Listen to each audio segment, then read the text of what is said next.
میں ڈسپلین نہیں ہے، کسی آپ کی وفادار اور فرما بردار نہیں ہے۔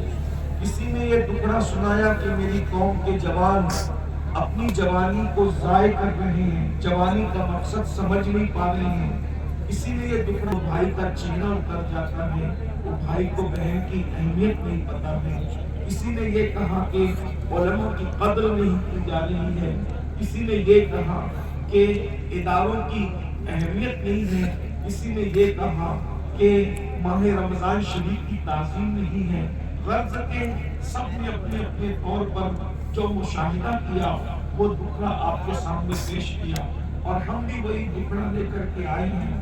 لیکن ایک سوال پیدا ہوتا ہے، ایک سوال پیدا ہوتا ہے کہ یہ بتائیں کہ یہ سارے گناہوں کی جڑ اتنے سارے جو جرائم ہیں، بے نمازی پن لے لیں، بدکاری لے لیں، اسی طریقے سے دین سے دوری لے لیں، ماں باپ کی نافرمانی لے لیں، بے پردگی لے لیں خواتین کے اندر، اسی طرح عورتوں کا گھروں کو چھوڑ کر کے بیوٹی پارلروں تک جانا، عورتوں کا میک اپ کے نام پر غیروں کے سامنے بیٹھ کر اپنے ہاتھوں کی ہتھیلیاں ان کے زانوں پہ رکھ کر کے مہندی لگانا، یہ سارے جرائم کی اصل جڑ کیا ہے؟ تو مجھے جو سب کچھ سمجھ میں آتا ہے مختصر میں وہ یہ کہ ہماری قوم کے پاس جو علم ہونا چاہیے، جو ایجوکیشن ہونا چاہیے، جو معلومات ہونی چاہیے، وہ ان کے پاس نہیں ہے۔ ہماری قوم بے راوی کا جو شکار ہے، اس کی سب سے بڑی وجہ یہ ہے کہ ان کے پاس علم نہیں ہے،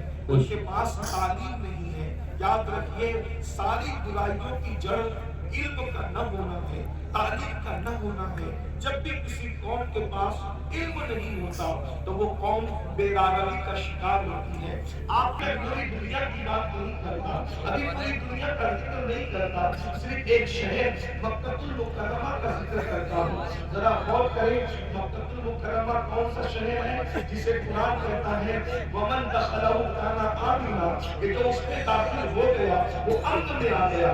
امن والے شہر کو کتنی گنڈا گردی کا سامنا تھا، اللہ اکبر۔ جو شہر امن والا تھا، جو شہر حرم ہے، جہاں کی گھاس اکھاڑنے کی اجازت نہیں، جہاں کے جانوروں کو ستانے کی اجازت نہیں، جہاں جانور سائے میں بیٹھ جائے تو اس کو اٹھانے کی اجازت نہیں، جہاں جانور کو دھمکانے کی اجازت نہیں، جہاں جانوروں کے جنگلی جانوروں کے انڈوں کو توڑنے کی اجازت نہیں، اللہ اکبر۔ جہاں اللہ اکبر اہل احرام پر حرم میں شکار کرنے کی اجازت نہیں، ایسے حرم کے اندر لوگ اپنی بیٹیوں کو اپنے ہاتھ سے زندہ دفن کر رہے تھے۔ حدود حرم کے اندر، بالکل حرم کے سامنے۔ ایک تو حرم وہ ہے، ایک تو حرم وہ ہے جس کو اللہ و رسول نے حرم کے طور پر حدود مقرر کی ہے، لیکن ایک تو مسجد حرام ہے، یعنی حرم میں بھی جو بہت اعلیٰ درجہ رکھے اسے مسجد حرام کہتے ہیں۔ بالکل مسجد حرام کے سامنے اپنی بیٹیوں کو اپنے ہاتھوں سے زندہ دفن کر رہے تھے۔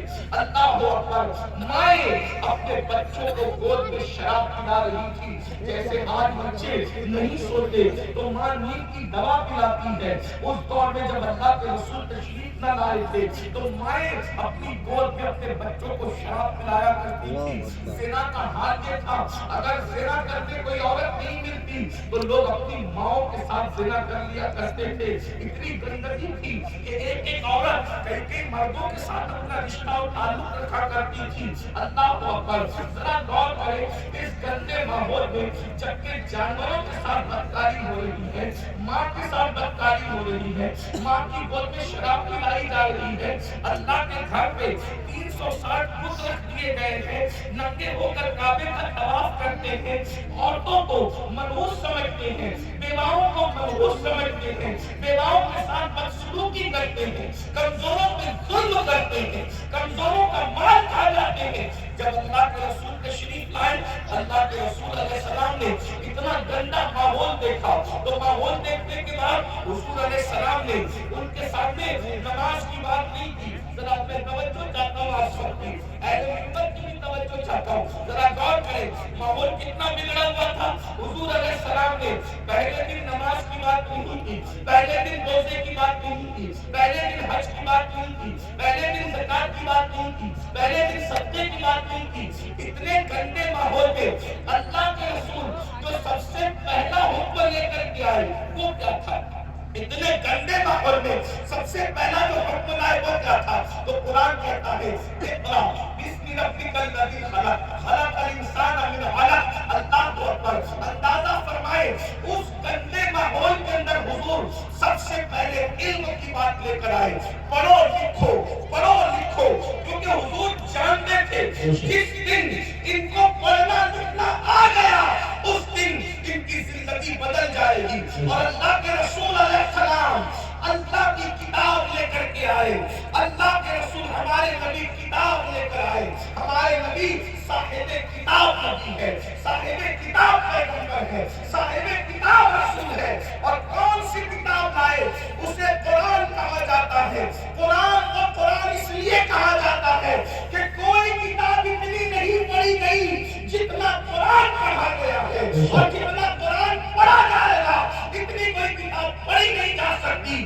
یہ چیلنج ہے، یہ قرآن کا معجزہ ہے کہ دوست تو پڑھیں گے اس کو دشمن بھی پڑھتے ہیں.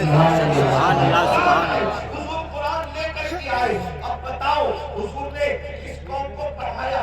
نماز کا عنوان اپنی جگہ، انکار نہیں. روزے کا عنوان اپنی جگہ، انکار نہیں. حج کا عنوان اپنی جگہ، انکار نہیں. زکات کا عنوان اپنی جگہ، انکار نہیں. حضور نے پہلے پڑھایا، عرب کے جاہلوں کو پڑھایا، عرب کے بوریہ نشینوں کو پڑھایا، عرب کے بکریوں کے لے جانے والے جنگلوں میں بدوؤں کو پڑھایا. اور جب پڑھایا تو انقلاب کیا ہے؟ دیکھو علم کا انقلاب کتنی جلدی آتا ہے. یاد رکھنا ہر انقلاب کو آنے میں ٹائم لگتا ہے. علم کا انقلاب کتنی جلدی آتا ہے. جو اپنی بچیوں کو زندہ دفن کر رہے تھے 23 سال بھی نہیں گزرے، اپنی بیٹیوں کو زندہ دفن کرنے والے دوسروں کی بیٹیوں کو پالنے کی